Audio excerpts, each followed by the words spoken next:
amén. Muy bien. Bien, hermanos.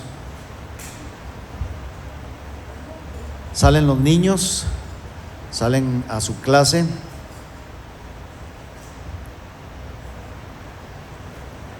Y nosotros iniciamos hoy un tema, hermanos, un tema que yo espero, como siempre, traiga bendición a nuestra vida, reflexión y cambios en nuestra vida, conciencia, todas las cosas que la palabra bendita de Dios hace en nosotros. Amén. Mire, vamos a hablar de este tema, hermanos, al que he titulado. A veces batallo con los títulos, hermano, porque no sé cómo poner el título a cierto tema, pero pues a veces busco lo más sencillo y lo más entendible posible. Y he titulado, hermanos, a esta serie de mensajes, un trastorno bendito. Y usted dice, ¿qué dice, hermano? Trastorno bendito, como que es antagónico. Bueno, veremos, hermano, mientras avanzamos. Vamos a ir, hermanos, de aquí vamos a partir de un solo versículo que se encuentra en el libro de los Hechos, capítulo 17, versículo 6. Un trastorno bendito, primera parte, para los que nos ven o nos escuchan en el video. Hechos, libro de los Hechos de los Apóstoles, capítulo 17, versículo 6, por favor. Hechos 17, 6.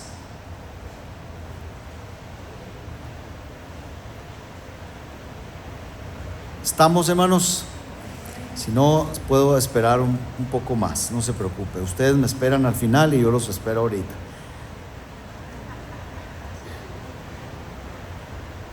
Dice así la palabra del Señor, dice: pero no hallándolos, trajeron a Jasón y a algunos hermanos ante las autoridades de la ciudad, gritando: estos que trastornan el mundo entero también han venido acá. Bueno, lo pongo a gritar, hermano, esto. No, ¿verdad? Pero mire, otra vez el grito: estos que trastornan el mundo entero también han venido acá.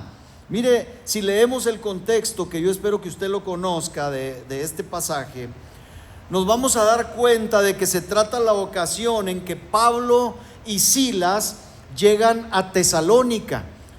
Hay dos cartas de Pablo dirigidas a esta iglesia que se fundó en este lugar de gritones, en este lugar donde el pueblo clamó, la ciudad de Tesalónica gritó: ya llegaron estos que trastornan el mundo entero, también vinieron aquí a Tesalónica. Y ahí, hermanos, Pablo y Silas, por espacio de 3 semanas, predican el evangelio de Jesucristo en una sinagoga, dice el capítulo, que había en ese lugar. Y hermanos, no debemos extrañarnos, porque como siempre sucede hasta el día de hoy, porque la historia se repite y usted lo sabe, siempre que surgen disturbios, por ejemplo, en comunidades rurales como Chiapas, Oaxaca, Puebla, Chihuahua también, la Sierra, por predicar el evangelio, se atribuyen a tales disturbios a que por culpa de los cristianos se ha llegado a eso, a una revuelta, a un disturbio. Pero, hermanos, igualmente cuando en las grandes ciudades, y usted y yo lo sabemos, se enfrentan las ideologías de género y se pretenden imponer ciertas agendas inmorales, degeneradas, como el aborto, la eutanasia, etcétera, y luego el pueblo cristiano evangélico levanta la voz, se manifiestan motines, hay encontronazos, hay rebeliones que provocan a veces inclusive el derramamiento de sangre, no de nuestra parte, eso espero, pero sobre todo, hermanos, la conclusión de la gente sin Dios es esta: los cristianos han provocado o han hecho esto. Siempre es así. Mire, en los días de Jesús, sabemos que se acusaba a nuestro bendito y divino Maestro de ser el promotor de la sedición. ¿Usted sabe bajo qué cargos murió Jesús, nuestro Señor? ¿Sí sabe bajo qué cargos crucificaron a nuestro Señor? Sacrificaron a nuestro Maestro. Bajo el cargo de sedición y de blasfemia, como veremos, hermano. ¿Sí? Nuestro Maestro fue acusado de ser el promotor de la sedición ahí en Judea, aunque por el contrario, usted y yo sabemos que él mismo había rehusado luchar por causas humanas, por lo que aún en su juicio ante Pilato, él dice ahí en Juan 18:36, dice: mi reino, dice, no es de este mundo. Y aclara muy bien esto, dice: porque si mi reino fuera de este mundo, mis servidores pelearían para que yo no fuera entregado a los judíos. Vuelve a repetir: pero mi reino no es de aquí. Fíjese. Entonces, con todo esto, él fue crucificado, hermanos, bajo los dos falsos cargos. Número uno, de sedición, es decir, por alborotar. ¿Qué quiere decir sedición? Alborotar a la nación o causar una subversión. Y también fue acusado de blasfemia, como dice Lucas 23:2. Dice: y comenzaron a acusarle diciendo: a este hemos hallado que pervierte a la nación y que prohíbe dar tributo a César, diciendo que él mismo es el Cristo, un rey, dice.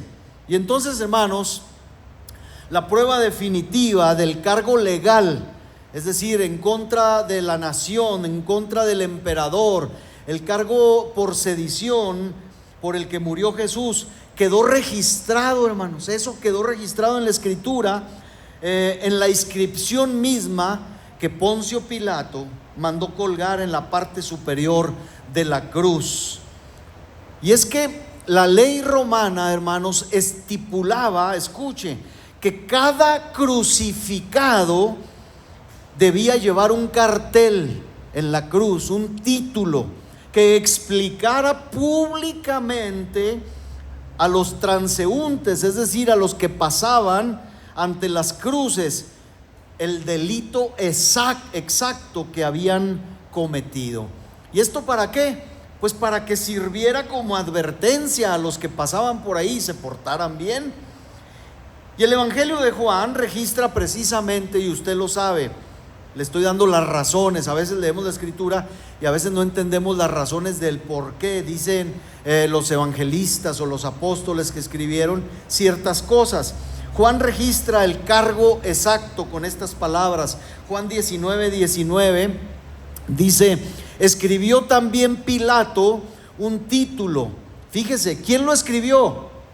Pilato. Él era la autoridad, hermanos. Él, solamente Roma tenía la prerrogativa de matar o de condenar a un reo a la muerte. Los judíos no podían hacerlo porque estaban subyugados por Roma. Entonces Pilato, dice, puso un título sobre la cruz, el cual decía el cargo. ¿Cuál era el cargo? Que Pilato puso el título: Jesús Nazareno, Rey de los judíos. Dice el versículo 20: y muchos de los judíos leyeron este título. Para eso estaba ese título, hermano, para que todos lo leyeran, porque el lugar donde Jesús fue crucificado estaba cerca de la ciudad y el título estaba escrito en hebreo, en griego y en latín, para que nadie se escape y todos aprendan. Fíjese, hermano, qué interesante es esto. Ahora, si hablamos del cargo religioso, de la blasfemia, Marcos 14:60 al 64 dice: entonces el sumo sacerdote, levantándose en medio, hace unas semanas hablábamos de estos versículos, preguntó a Jesús diciendo: ¿no respondes nada? ¿Qué testifican estos contra ti? Versículo 61, mas él callaba y nada respondía. El sumo sacerdote le volvió a preguntar y le dijo: ¿eres tú el Cristo, el Hijo del bendito? Y Jesús le dijo: yo soy. Y veréis al Hijo del Hombre sentado a la diestra del poder de Dios y viniendo en las nubes del cielo. 63. Entonces el sumo sacerdote, rasgando sus vestiduras, dijo: ¿qué más necesidad tenemos de testigos? Habéis oído la blasfemia, ¿qué os parece? Y todos ellos le condenaron, declarándole ser digno de muerte. Dos cargos que llevaron a Jesús ante la cruz, hermanos.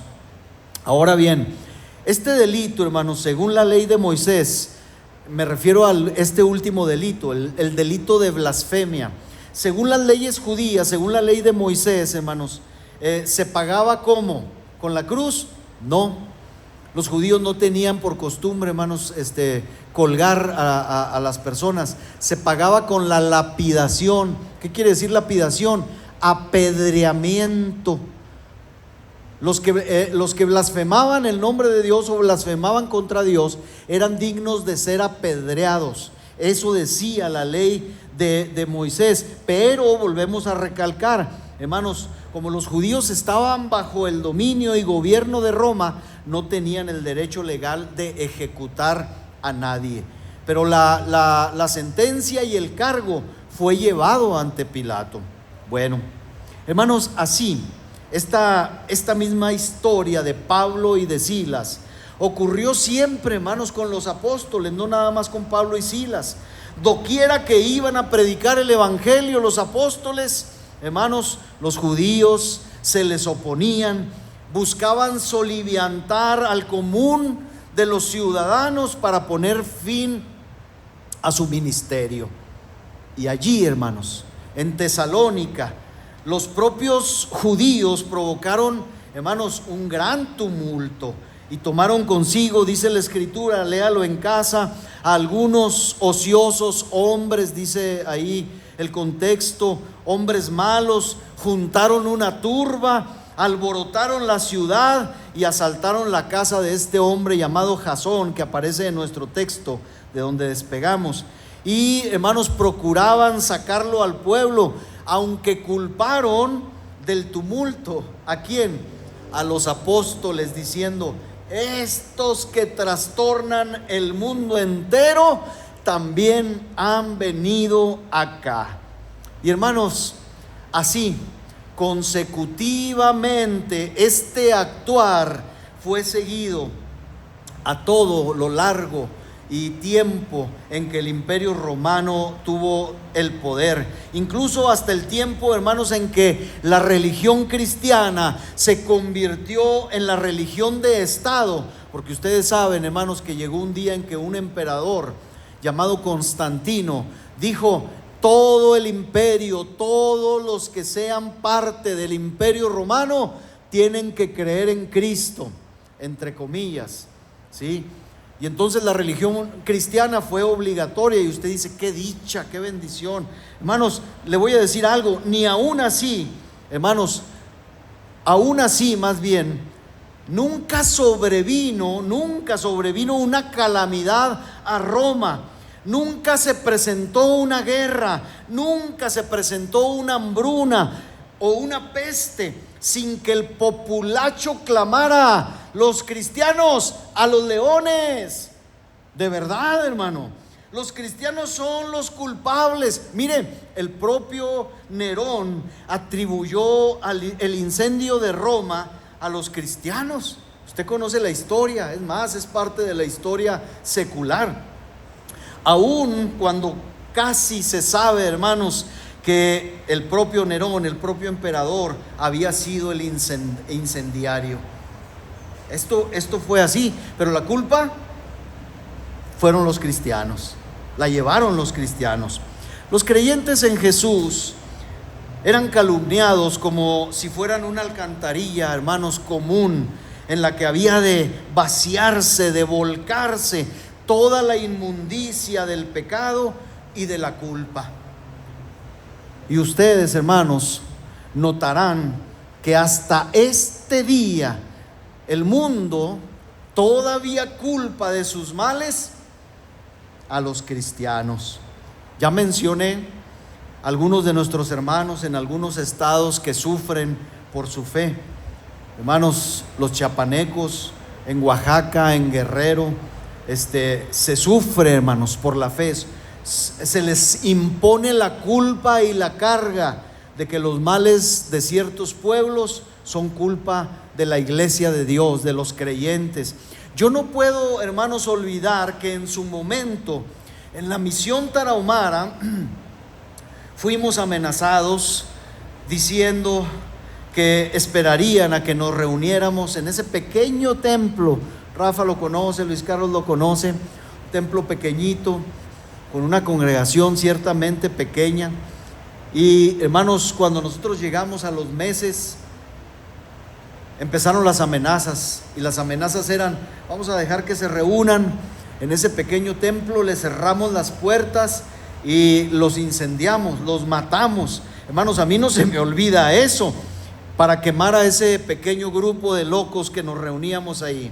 No puedo olvidar tampoco, hermanos, cómo el proyecto del Cuervo se retrasó por 2 años, escuche, por amenazas y estorbo de las monjas que habitaban acá en aquellos lugares, en Yoquibo. Era cierto, hermanos, lo que decían. Eso sí puedo asegurar.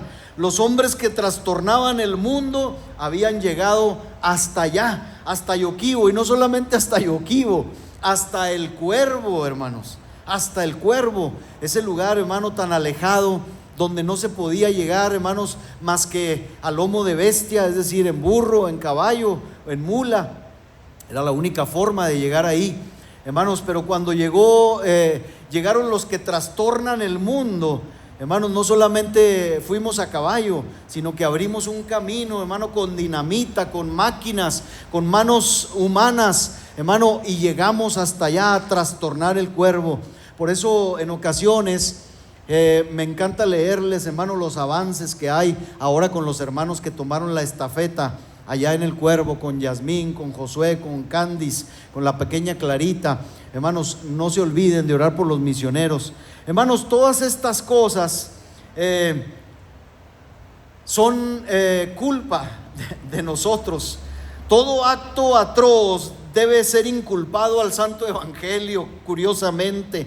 Y los que proclamamos, hermanos, el Evangelio, acostúmbrese a esto, debemos cargar sobre nuestros hombros con culpas y pecados, hermanos, que dan risa a veces.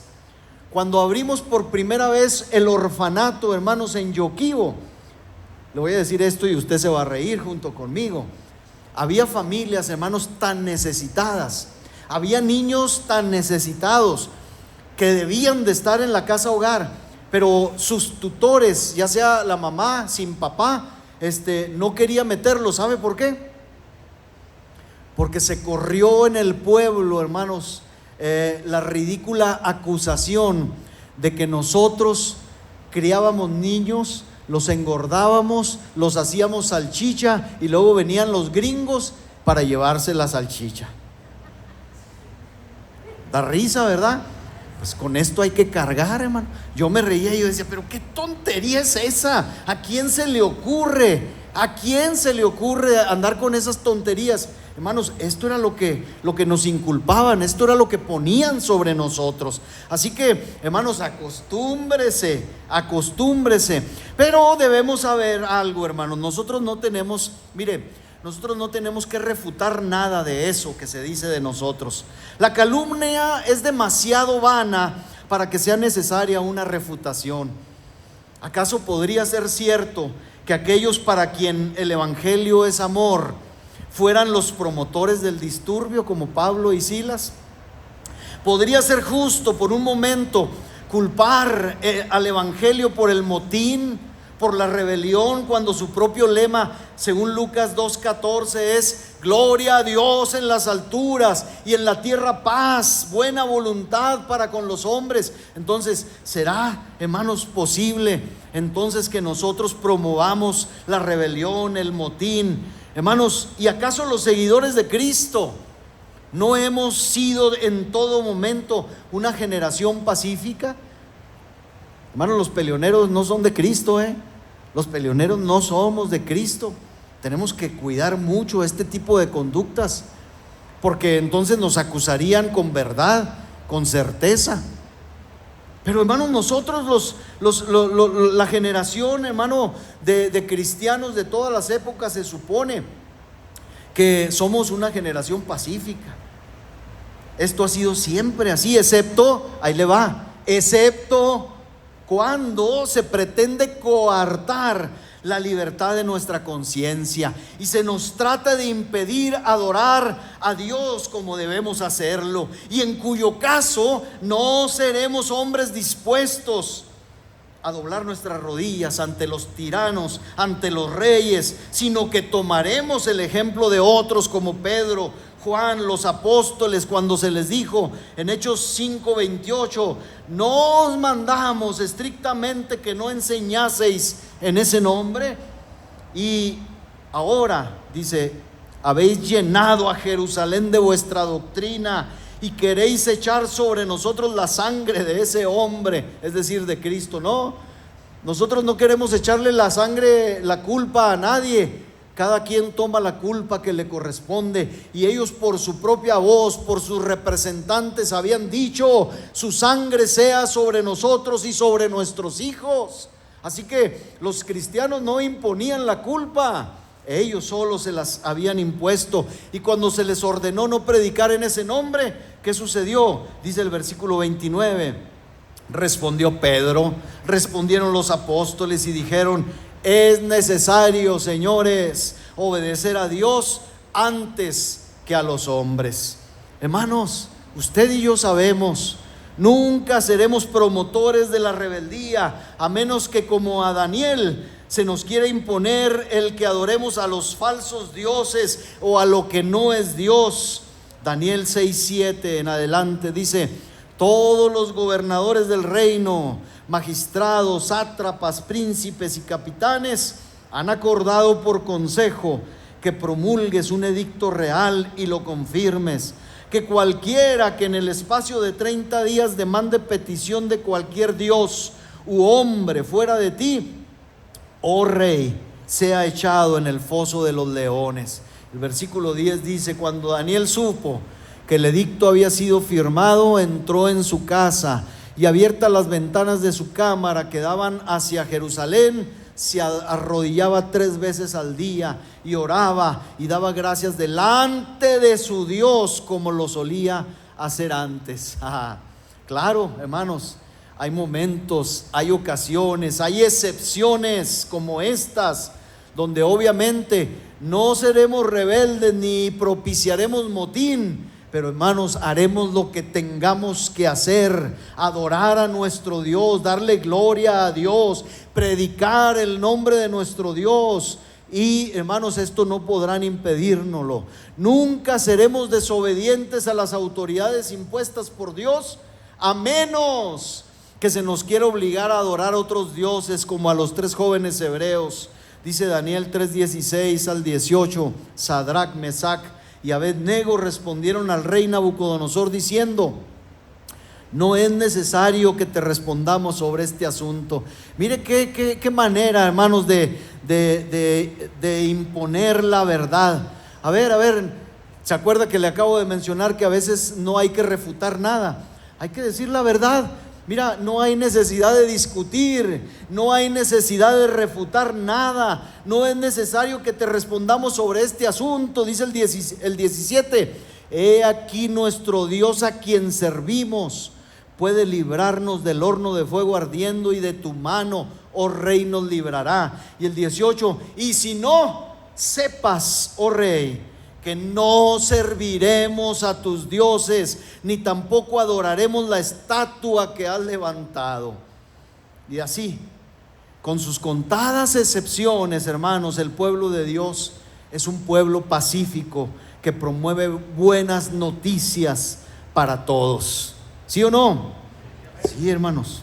Ahora, nosotros creemos que lo que estos judíos decían, hermanos, de Pablo y Silas, obviamente era una injusta y deliberada mentira. Ellos sabían que no era verdad. Los apóstoles no eran perturbadores de las ciudades. Es cierto que ellos predicaban lo que perturbaba. Escuche, esto es diferente. Es muy cierto, ellos predicaban lo que perturbaba la constitución pecaminosa de un reino aquí en la tierra. También perturbaba a los estados políticos y también, hermano, perturbaría las malas prácticas de los falsos sacerdotes.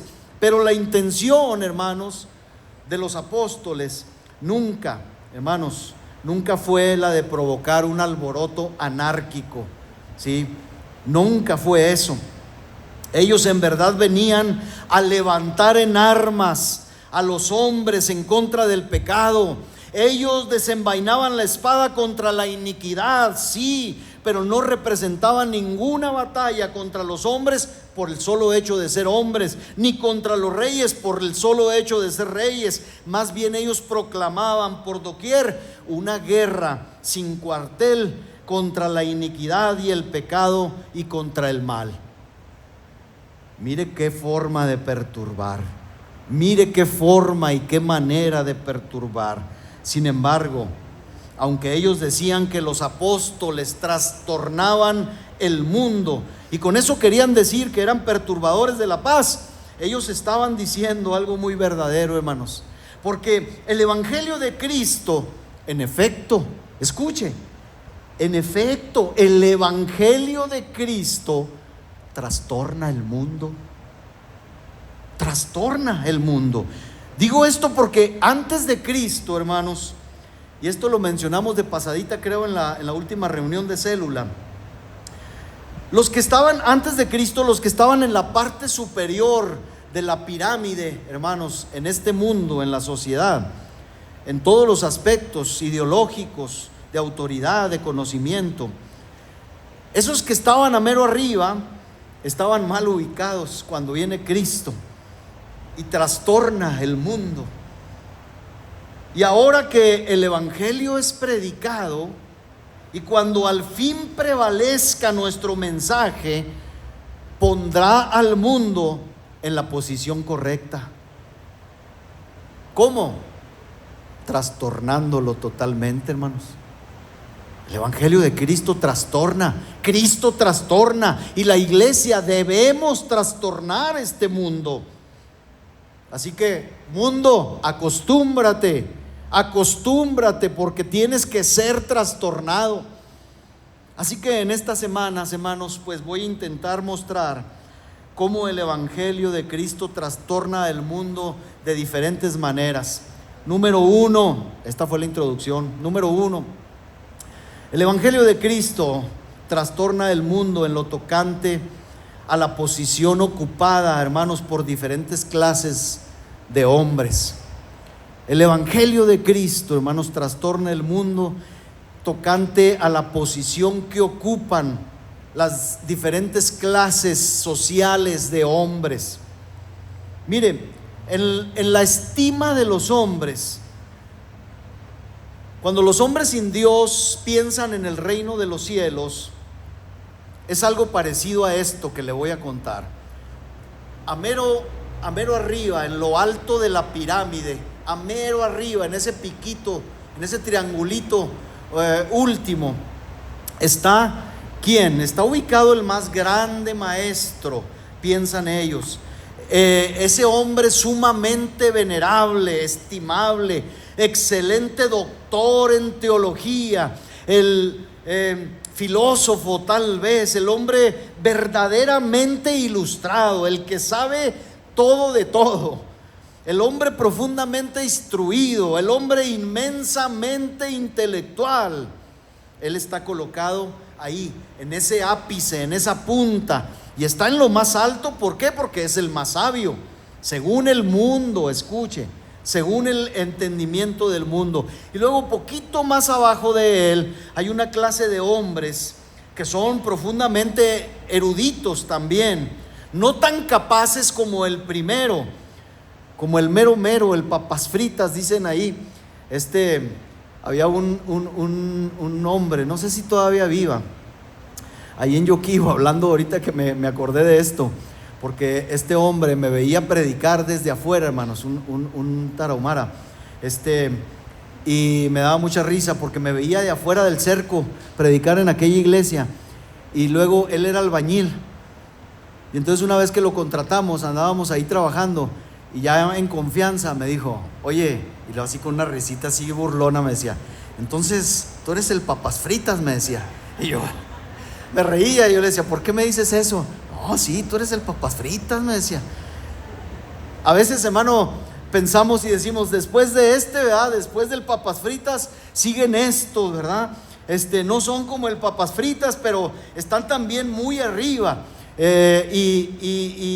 Son una clase de hombres también muy capaces, no como el primero dijimos, pero sumamente sabios, y que miran desde arriba hacia abajo de la pirámide y hasta comentan, ay, esta pobre masa ignorante, ¿verdad? Esta pobre y noble multitud, no saben absolutamente nada. Bueno, más abajito, un poquito más abajo, el mundo cree que están los hombres sobrios, respetables, también pensantes, que no son reconocidos tal vez como maestros, pero que raramente están dispuestos a ser enseñados. ¿Por qué? Porque en su propia opinión ya saben todo lo que ha de aprenderse. Luego, más abajo, después de ellos, viene todavía un mayor número de individuos muy estimables, hermanos, que son sumamente también reconocidos por la sabiduría de este mundo, aunque no tan exaltados como el maestro, como el filósofo. Y luego más abajo siguen aquellos que solo tienen una medida respetable de sabiduría, de conocimiento, que son moralistas, que son morales. Y luego, a mero abajo, en la base, en la propia base, están ubicados el insensato, el necio, el niño y los bebés. Esos no saben nada de nada, ¿sí? Nada de nada. Cuando miramos cómo es que piensa el grueso de los hombres sin Dios, decimos, esta es o así funciona la sabiduría de este mundo. Contemplen, hermanos, cuán grande diferencia hay entre el bebecito, el niñito que está a mero abajo, simple o simplón, y con el que está mero arriba, hermanos, en la cima. Cuán grande, cuán amplia es la diferencia entre el ignorante, hermanos, que vive en el sótano duro y oscuro donde se desenvuelve, y el hombre sabio, hecho como de mármol pulido, que luce resplandeciente allá en la punta, en la cima de la pirámide. Hay una gran diferencia según el mundo. Pero mire, vamos a ver cómo Cristo trastorna, hermanos, al mundo. Este mundo, hermanos, ese mundo del hombre sin Dios. Es muy sencillo, pero para nosotros los creyentes que lo hemos vivido ya, el Señor simplemente, hermanos, lo agarra todo y lo voltea de cabeza, lo invierte totalmente. Mateo 18:3 dice: de cierto os digo que si no os volvéis y os hacéis como niños, no entraréis en el reino de los cielos. ¿Qué hace Cristo? ¿Qué dice Cristo? Se los digo de verdad, dice el Señor, si no se vuelven como niños, es decir, si no bajan de ahí y vienen y se hacen como uno de estos, que está en la base misma y que es pisoteado muchas veces por todas esas capas sociales, si no se hacen todos como no pueden entrar, no pueden pertenecer, no entran al reino o en el reino de los cielos. Pablo, hermano, con la revelación del Espíritu dice a los Corintios, usted sabe este pasaje, 1 Corintios 1:26 al 28, pues miren, dice Pablo, hermanos, vuestra vocación, dice que no sois muchos sabios según la carne, ni muchos poderosos, ni muchos nobles, sino que lo necio del mundo escogió Dios para avergonzar a los sabios, y lo débil, dice, del mundo escogió Dios para avergonzar a lo fuerte, y lo vil del mundo y lo menospreciado escogió Dios, y lo que no es para deshacer lo que es. Pero qué manera, hermanos, de trastornar al mundo, ¿no creen? Qué manera. A muchos de los que nos encontrábamos en esa gran masa ignorante, débiles, vulgares, usted dice, espérese hermano, no vulgares, bueno, del vulgo, vulgar o del vulgo quiere decir común, en esa masa común, hermanos, en las que nos encontrábamos, viles, menospreciados, sin valor para nadie. Hermanos, el Señor viene a nuestra vida y nos hace ricos en fe, nos hace herederos del reino. Aleluya, hermanos. Qué trastorno causó Cristo en nosotros. Dice Hechos 4:13, y este versículo a mí me encanta porque narra a la perfección lo que Cristo hace, cómo trastorna las vidas. Hechos 14:13. Entonces, viendo el denuedo de Pedro y de Juan, y sabiendo que eran hombres sin letras y del vulgo, ya ve, también Lucas les llama vulgares a estos. Dice, la gente se maravillaban y les reconocían que habían estado con Jesús. Hermano, qué trastorno hace Cristo en una vida, qué manera de voltear de cabeza una vida. Pedro, el vulgar pescador, hermanos, estos que no sabían mucho o nada, hermanos, de teología, vienen, hermanos, y empiezan a hablar con valentía, con seguridad, acerca, hermanos, de las verdades de Dios, acerca de aquel que los había trastornado, que los había volteado de cabeza, que les había sacado la basura así del cerebro, del corazón, que los había, hermanos, tallado con su sangre, y ahora, hermanos, eran personas nuevas, personas verdaderamente, ¿qué, hermanos? Transformados, o podemos decirlo, ¿cómo? ¿Cuál es la palabra, hermano, de nuestro título? Trastornados.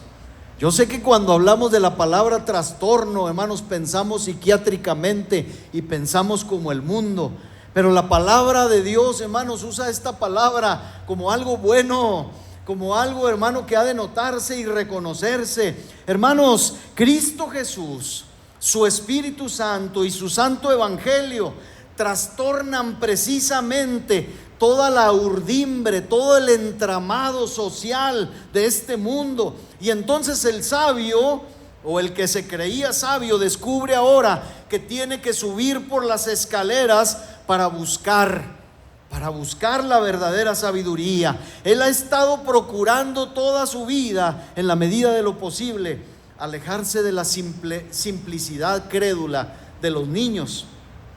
Ha estado pensando toda su vida, juzgando, sopesando y aplicando su lógica a cada verdad que escuchaba y enseñaba. Y ahora ha de recomenzar y ha de empezar a subir desde cero arriba de nuevo. Se tiene que convertir en un niño y ha de regresar a su pasada sencillez. Este mundo, hermanos, ha sido trastornado tan violentamente por nuestro Señor y Salvador, que el que se creía sabio difícilmente aprecia esto o lo tolera. Me acuerdo mucho de un pariente mío a quien mi madre le predicaba y le decía, a veces le regalaba, ¿se acuerdan de aquellos folletitos de Chic? ¿Se acuerdan? Y mi mamá pues ya no hallaba cómo hablarle al pariente, y le había hablado muchas veces de su corazón, y entonces dijo, voy a ver, y empezó a regalarle folletos de Chic, y entonces él decía, oiga Belia, así se llama mi madre, Belia, decía, oiga Belia, pero estas son cursilerías, son cuentitos, decía, léelos, porque traía dibujitos. Pues claro, hermanos, el sabio dice, pues a mí no me van a evangelizar con un cuentito, ¿verdad? Con un folletito con dibujitos, ¿verdad? No saben, los folletos de Chic eran poderosos, ¿verdad? Enganchaban, y luego tundía Chic, el autor, ¿verdad?, de estos folletos, tocaba duro. Entonces, hermanos, es difícil que los hombres que ciertamente han estado o han creído estar en la cúspide lleguen con Cristo y se dejen trastornar, se dejen tocar, no lo entienden, no lo aprecian, no lo toleran. Ahora, si queremos comprobar esto y ver al mundo trastornado a la perfección, hermanos, leamos el capítulo 5, el capítulo 5 del Evangelio de Mateo, porque allí tenemos un resumen completo del mundo puesto de cabeza, hermanos. Y yo sé que esto va a traer recuerdos a los hermanos de la pasada célula. Y aunque no lo voy a abarcar tan exhaustivamente como en la célula, yo sí quiero, hermano, empecé a recordar estos pasajes, porque este sermón, reconocido como el sermón del monte o el sermón de la montaña, que salió de la misma boca de Jesús y que siempre digo, no sé cómo le hizo Jesús, qué gran maestro era, hermanos. ¿Cuánto tiempo duró para predicar de tanto tema? En capítulos 5, 6 y 7 de Mateo es un solo sermón. Digo, ¿cómo le hizo para predicar de tanto tema a esa multitud? Pues él era el maestro, es el maestro por excelencia, hermano. Él es el maestro por excelencia. Pero mire, hermanos, ¿dónde me quedé? Aquí está. Jesucristo, hermanos, trastornó el mundo con su primer sermón que predicó. Mateo capítulo 5, versículo 3. Bienaventurados, dice, los pobres en espíritu, porque de ellos es el reino de los cielos. Hermanos, qué contraste a veces tenemos de una palabra como esta, de un sencillo y primer versículo, hermanos, con los mensajes, no voy a decir predicaciones, con los mensajes que se dan a veces de nuestros púlpitos hoy en las iglesias. En las iglesias, hermanos, hoy se promueve: tú eres campeón, tú eres exitoso, tú eres todo, tú no debes sufrir necesidad, tú no debes de estar enfermo, tú debes de vivir en prosperidad, tú eres la mera paila del guapango, dijo aquel. ¿Sí o no? Esto se predica, hermano, motivación, aliento, un supuesto aliento, prosperidad, dicha, felicidad. Pues miren qué curioso, Jesús también habla de dicha y de felicidad, porque ese primer versículo, el versículo 3, también empieza diciendo: dichosos, felices, o 3 veces felices, como algunos traducen la palabra bienaventurado. A ver, hermanos de la célula, ¿qué más dijimos que significaba bienaventurado? Bendecido, suertudo. Hay una versión que dice: suertudos los pobres en espíritu. Fíjense, hermano, todo lo que quiere decir Cristo. Dichosos, felices, 3 veces felices, bendecidos, suertudos los que son pobres en espíritu, porque de ellos es el reino de los cielos. Pero ¿cómo así? Dicen los puertorriqueños, ¿verdad? O los cubanos. ¿Cómo así, hermanos? Esa tú no la tienes, ¿verdad? Esa tú no la tienes. No, sí, ¿cómo no? Aquí está. Mire, a todos nosotros, no vamos a mentir, a todos nosotros nos cae bien un hombre que tiene un espíritu ambicioso, un hombre que, como decimos, sabe cómo abrirse paso en el mundo, que mira hacia arriba, que no está contento con la posición que ocupa, sino que siempre está dispuesto a escalar más y más y más alto. Todos decimos: mis respetos para ese hombre. Por otro lado, también tenemos una muy buena opinión de un hombre que tenga una muy buena opinión de sí mismo. Un hombre que no se doblegue, un hombre que no se rebaje. Él defenderá sus derechos, decimos. Eso hará, no cederá ante nadie. Se cree alguien y se sostendrá en su creencia y se lo va a demostrar a todo el mundo.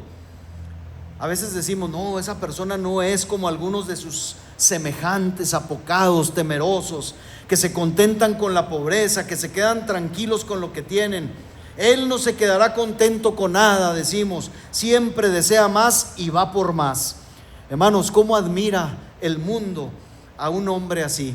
Ahora, ojo, aclaro, advierto que no estoy en contra, hermanos, de superarnos en la vida. No estoy en contra de eso. Yo creo que Cristo y el mensaje del Evangelio tampoco están en contra, hermano, de la superación, ni de buscar lo necesario para la misma vida. No es ¿Sabe por qué? Digo que no está Cristo ni su mensaje en contra de esto, porque no es ese tipo de pobreza al que Cristo se refiere y que muchos confunden en este pasaje. ¿Cuántos se acuerdan, hermanos? Hace 6 años se nos habló mucho de una pobreza republicana, decían, y con este término se referían a una política de austeridad económica extrema dentro del gobierno, donde los funcionarios públicos debían vivir en la justa medianía. Esas son las palabras exactas que usaban. Deben de vivir en la justa medianía y erradicar cualquier tipo de lujo, privilegio o derroche. Qué bárbaros, qué bonito se lee, qué bonito se puede plasmar eso en un papel, pero de eso, del dicho al hecho hay mucho trecho, decía mi mamá. Bueno, con este término, hermanos, o con esta idea, yo quiero hacer el contraste, porque Cristo no está hablando ni de cerca, hermanos, de esto. Al contrario, Él trastorna todo esto y dice: bienaventurados los pobres, ¿de qué o en qué? En espíritu, dice. Bienaventurados los pobres en espíritu, porque de ellos es el reino de los cielos. Y esto se refiere exactamente a los hombres que son pobres o que no tienen una fortaleza propia, pero que buscan a Cristo o en Cristo toda su fortaleza. ¿Sí? Se refiere a los hombres que son pobres o que no tienen un espíritu para correr junto a un mundo malvado, sino que prefieren sufrir a veces una lesión antes que infligirla. Se refiere a los hombres que son mansos y de comportamiento humilde, que no buscan alzar su cabeza por encima de sus semejantes. A aquellos que si son grandes es por la grandeza misma que les fue infundida o dada, aunque nunca la buscaron. Es muy diferente encontrar hombres así, hermanos, que Dios los hizo así, que Dios les puso, hermanos, esas bendiciones delante de ellos, a que uno esté buscando constantemente esto. Se refiere a los hombres que están contentos a lo largo del difícil valle de la vida y pueden mantener un ritmo sostenido en su camino, y para quienes pareciera que siempre están sonando en los oídos esta frase de Lucas 3:14, la segunda parte: no hagáis extorsión a nadie, ni calumniéis, y contentaos con vuestro salario. Hermanos, decimos, es que eso era para los soldados. Esto es para todos, hermanos, los creyentes. Hemos hablado los varones en la reunión de matrimonios ahora, el viernes, ayer, ¿verdad? Hablábamos un poco de esto. Es difícil, hermano. Es difícil no caer en la extorsión, en la calumnia, y también es muy difícil contentarnos, hermano, con el salario que Dios nos da. Así que, iglesia, hermanos, buscamos para nosotros grandeza, no la busquemos. Los pobres en espíritu son personas que son felices con lo que tienen, que están contentos con la providencia de Dios y que se consideran mucho más ricos de lo que merecen ser. ¿Alguno se cree, hermano, más rico de lo que merece ser? Yo sí, definitivamente, hermano. Yo no merezco tanto. Yo soy rico en el Señor. Soy rico, de verdad se lo digo. Ahora, Cristo dice que estos hombres son bienaventurados. El mundo dice que son blandos. El mundo dice que son insensatos. Pero Cristo trastorna todo esto y coloca en la cima a aquellos que el mundo pone en el fondo. Bienaventurados, otra vez escuche. Bienaventurados los pobres en espíritu, porque de ellos es el reino de los cielos. Pero mire, además, ¿cómo andamos de tiempo? Ahí la llevamos ya. Existe otro grupo de raros especímenes en el mundo.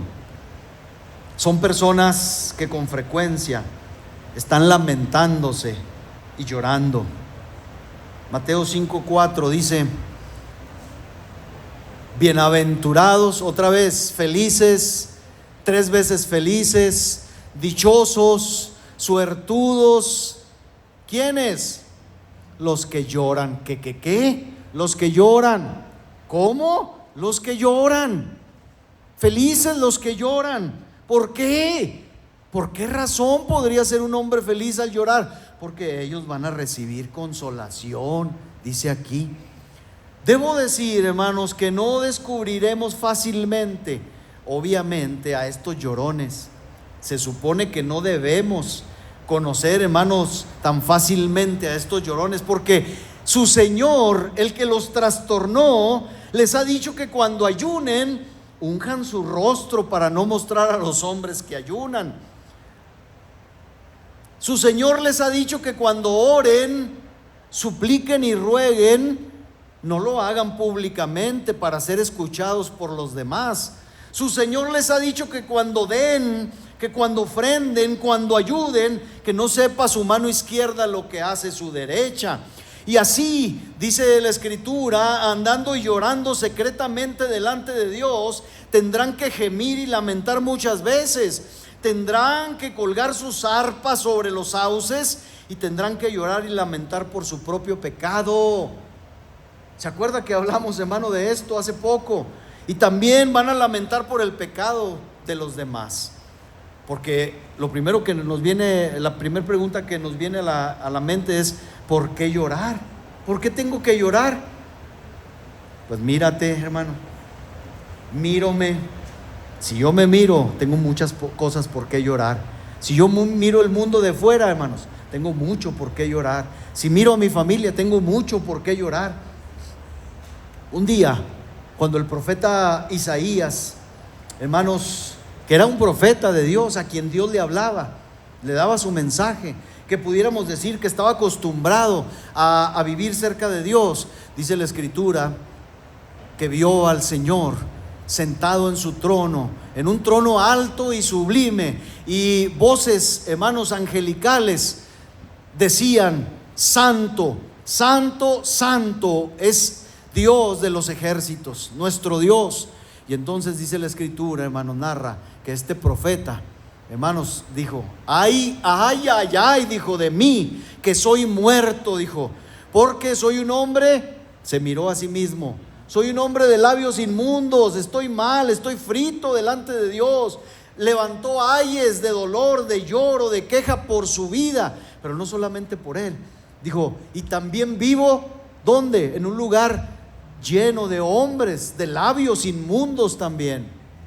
Estoy en medio de perdición, de pecado. Y levantó otro ay de dolor. ¿Por qué llorar? Sobre todo los varones, a ver, hombres de hoy, ¿por qué llorar? ¿Para qué? Yo soy hombre, yo soy mero hombre, ¿ah? ¿Por qué llorar? Hermanos varones, debemos acostumbrarnos a llorar delante de Dios. ¿Cómo nos hace falta llorar? Dejar un poquito la hombría y allá en lo secreto derramarnos no solamente lágrimas, el alma delante de Dios por nuestra vida. Ustedes y yo somos cabeza del hogar, hermanos. Necesitamos llorar por nuestra vida, por nuestra familia, por este mundo.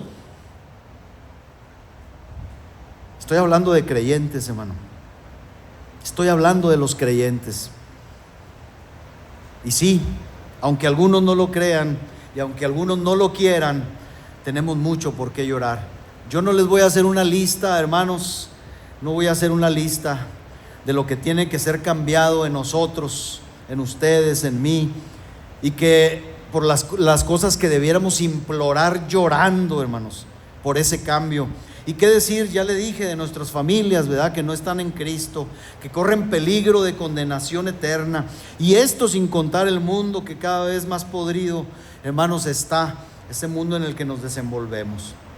Y sí, hermanos, aunque el mundo diga de nosotros: es que la iglesia cristiana constituye un grupo melancólico, apático, por eso a mí no me interesa, ¿verdad?, pertenecer a una iglesia de esas. Y aunque sepamos que el mundo que busca la continua fiesta casi nos escupa y nos escarnezca, hermanos, debemos preguntarnos: ¿qué son ellos? ¿Qué son ellos? Solo aman las tinieblas, no lo digo yo, sino que en este mismo sermón el Señor, trastornando toda la visión mundana y distorsionada, en el capítulo 6, en este mismo sermón, versículo 23, dice: pero si tu ojo es maligno, dice, todo tu cuerpo estará en tinieblas. Así que si la luz que en ti hay es tinieblas, que en ti hay es tinieblas, ¿cuántas no serán las mismas tinieblas? Hermanos, mire, usted debe de saberlo ya. La supuesta fiesta del mundo, constante del mundo, es como, yo así la veo, hermanos, es como una danza hipnótica, de hipnosis.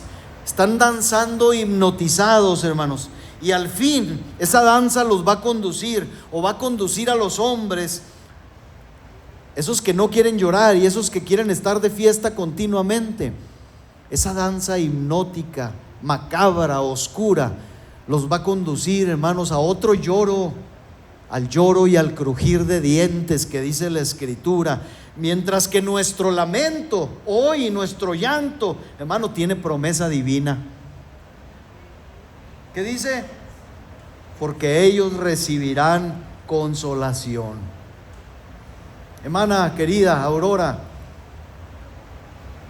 su llanto, su dolor, hermana Irene, hermanos todos, sus dolores, sus lágrimas, sus llantos, tienen promesa de Dios. Recibirán consolación. Gócense, hermanos, gócense. No les digo que dejen de llorar, sigan llorando delante de Dios, porque van a recibir la consolación. Los lamentos y las lágrimas de los hombres sin Cristo, hermanos, son como las ramas. ¿Conoce los sauces? Se les dice que sauces, ¿qué? Llorones. ¿Cómo son esas ramas de los sauces llorones? ¿Sí? Las lágrimas de los hombres, las penas de los hombres sin Cristo, son como las ramas de los sauces llorones, hermanos.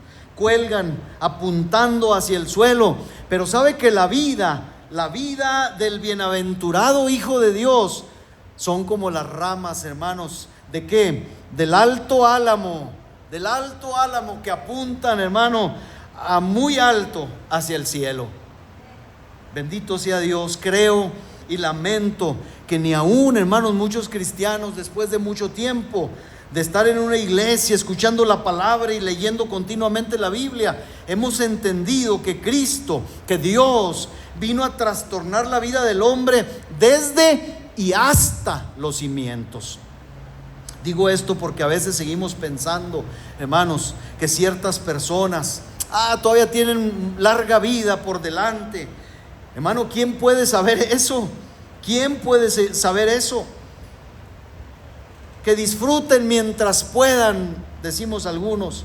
Ya tendrán tiempo de arrepentirse. ¿Qué sabemos nosotros, hermanos, de los tiempos y de las sazones? No, querido hermano, no nos equivoquemos, porque de verdad, hermanos, gracias a Dios mis hijas están en Cristo, pero yo preferiría ver a mis nietas a muy temprana edad llorando y reconociendo su pecado, que sabiéndolas en la fiesta desenfrenada, disoluta y temporal de este mundo. Y por eso lloro y ruego delante de Dios. Hermano, pero tienen un año, una tiene 6 meses, la otra tiene 3 años, la otra 2. Sí, hermanos, desde ya quiero llorar y lamentar por sus vidas, que Dios las alcance, hermanos, las arrebate de este mundo a tiempo y trastorne sus vidas como lo hizo conmigo, hermano, y con algunos de nosotros. Voy a concluir, hermanos. Esto no termina aquí, obviamente. Y quiero concluir hablándole a nuestros amigos que nos ven por el video. Querido amigo que me escuchas, la palabra trastornar, búscala, googléala, como dicen los jóvenes. La palabra trastornar significa invertir el orden regular de algo. Significa alterar la normalidad del funcionamiento de algo o de la actividad de alguien. Significa inquietar, significa cambiar o alterar el funcionamiento normal de la mente o la conducta de alguien. Esto significa trastornar. Y sí, amigo, Cristo ha invertido el orden de valores en la vida de los que le recibimos. Sí, Cristo ha alterado nuestra normalidad y ya no funcionamos igual que los demás, ni en nuestra mente ni en nuestra conducta. Sí, querido amigo oyente, Cristo nos ha inquietado tanto que no nos importa ahora si no disfrutamos de los placeres temporales del pecado, porque sabemos que se acerca el día de nuestro eterno regocijo, amigo. Escucha esto. Ahora, lo que diré a continuación no me alegra, sino lo lamento de verdad, pero como yo estuve donde tú estás, querido oyente, donde tú estás ahora, sé que tu gozo es semejante al crepitar de las espinas bajo una olla que flamea por un poco de tiempo y hace mucho ruido, pero pronto se acaba. Yo estuve ahí, yo supe lo que era el regocijo en el mundo. Sin embargo, escucha esto que viene de Dios, por si acaso quiera Dios estas palabras despertar en ti una sed de Él en ti. El Salmo 97, versículo 11, habla acerca de los trastornados, de los hijos de Dios. Dice: luz está sembrada para el justo y alegría para los rectos de corazón. ¿Qué es lo que está sembrado para el justo, hermano? Luz, ¿y qué más? Y alegría. Pero ¿dónde está esa luz y esa alegría, hermanos? ¿Dónde está? Está sembrada. A veces no la vemos. Ustedes no nos ven. Nuestros gozos, nuestros regocijos, no los entiendes. Tal vez tú ahora, amigo, puedes ver la luz en los cristianos hijos de Dios, o tal vez no la puedes ver. Y esto es porque este gozo, esta luz que hay en nosotros está sembrada. Esta luz bendita está ahora muy probablemente bajo la abnegación. Esta luz y esta alegría está bajo el contentamiento de una vida futura mejor, y está oculta a veces hasta bajo la vergüenza y la persecución. Pero cuando llegue el día de la gran cosecha, esto que tú no puedes ver ahora, escúchame, se convertirá en algo glorioso. Esto salió de la misma boca de Jesús. Escúchalo, por favor. Marcos capítulo 4, versículo 26 en adelante. Jesús les decía, además, dice: así es el reino de Dios. Escucha, así es el reino de Dios, como cuando un hombre echa semilla en la tierra, duerme, se levanta de noche y de día, y la semilla brota y crece sin que él sepa cómo, porque de suyo, es decir, con seguridad, lleva fruto la tierra. Primero hierba, luego espiga, después grano lleno en la espiga. Y cuando el fruto está maduro, enseguida se mete la hoz, porque la siega ha llegado. Hermanos, ¿dónde estamos? A lo mejor, hermanos, somos una plantita. La felicidad, el gozo, la luz, hermanos, parece que no despega todavía muy bien en nosotros. Seguimos aguantando atrás de la vergüenza, del escarnio, de las culpas, hermanos, que echan sobre nosotros. Pero, hermanos, pronto saldrá la espiga, habrá fruto para la gloria de Dios. Termino diciendo a la iglesia, a todos nosotros, hermanos, ahora, que debemos tener en cuenta siempre que el efecto notable que siempre cabe esperar de una obra evangelística exitosa es lo que nuestro texto nos dice. ¿Quieres saber cuando predicamos bien? ¿Quieres saber, hermano, cuando nuestro mensaje no se anduvo por las ramas queriendo no ofender a los demás, sino que, hermano, hablamos el mensaje que nos fue entregado tal como es, fielmente, la palabra de Dios? Cuando escuchemos: estos que trastornan al mundo también han venido acá, nos vamos a dar cuenta que fue exitoso nuestro mensaje. Estas palabras se pronunciaron con mala intención, pero sin darse cuenta, hermanos, revelaron una gran verdad. Rindieron el mayor elogio posible al Evangelio. La proclamación fiel del Evangelio produce discordia, hermanos, y nuestro Salvador lo profetizó. Marcos 10:34 es el último versículo. No penséis, dijo, que he venido para traer paz a la tierra. ¿Cómo? Así, hermanos, nos trastorna el Señor. No he venido para traer paz, sino espada. Y esto sucede por la sencilla razón de que los hombres no están dispuestos a someterse a sus exigencias, ni a permitir que otros lo hagan. El evangelio fue concebido para trastornar al mundo, hermano. Métaselo en la cabeza. El evangelio, hermanos, para nosotros fueron buenas nuevas, pero nos costó, nos tuvo que trastornar, hermano. Hay mucho en este mundo que necesita ser trastornado. Es para alabanza del evangelio, que el evangelio logre trastornar.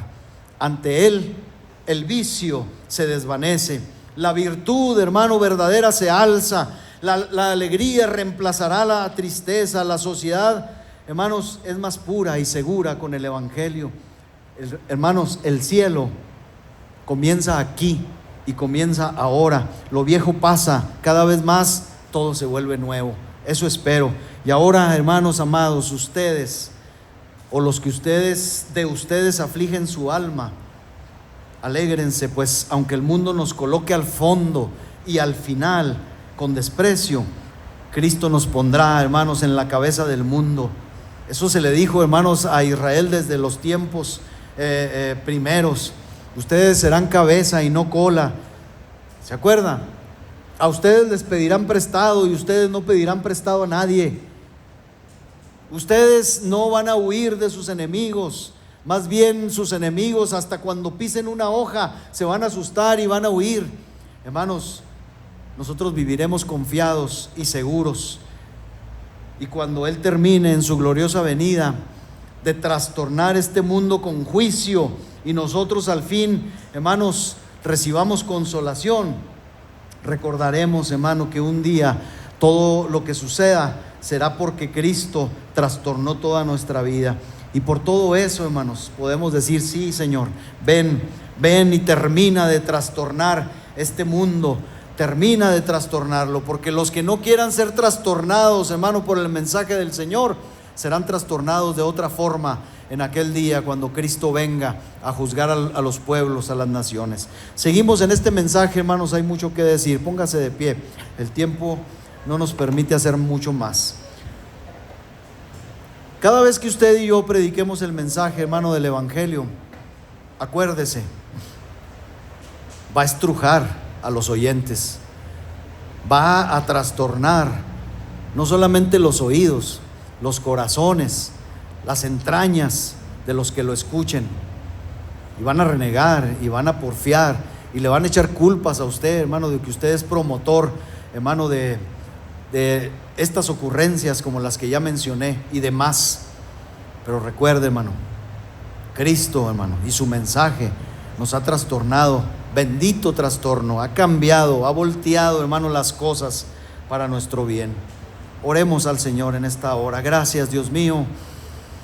Gracias, Señor, porque ciertamente esa que nosotros llamamos conversión, eso que nosotros llamamos, Señor, nuevo nacimiento, no sucedió, Señor, de una manera apacible, Señor, y calma, sino que cuando fuimos transformados, sí, Señor, fue a través de estrujar nuestro corazón y de hacer caber en nuestra mente que éramos pecadores, que cargábamos con una culpa que si no, Señor, rogábamos por ella con verdadero arrepentimiento, íbamos a ser condenados para siempre. Señor, cuando tu mensaje bendito resonó en nuestro interior, nos resistimos ciertamente, pero ese mensaje y tu Santo Espíritu aplicándolo a nuestra vida nos trastornó ciertamente y nos transformó en una nueva persona, en una nueva criatura. Nacimos de nuevo, sí, Señor, pero no sin dolor. Nacimos de nuevo, sí, pero no, Señor, sin convulsiones en nuestra vida, en nuestra mente, en nuestra familia.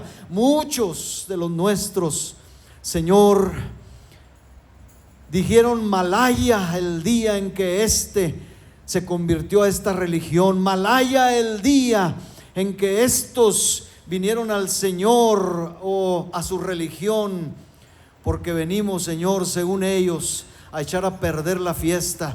Sin embargo, Señor, bendita bendita trastornación, bendito trastorno el que hiciste tú en nosotros. Cómo nos gozamos, cómo nos alegramos, cómo nos deleitamos, Señor, en Él. Señor, ahora, Señor, permítenos con tu bendito mensaje y el poder de tu Espíritu en nosotros, que otros sean trastornados. Abre nuestros labios, Señor, y permite que muchas vidas sean trastornadas. No importa, Señor, que tengamos que pagar el precio de las culpas, Señor, de que somos, Señor, promotores de motines, promotores de discordia, de desacuerdos.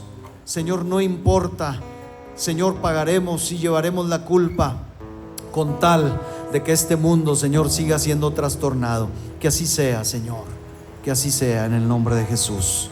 Amén.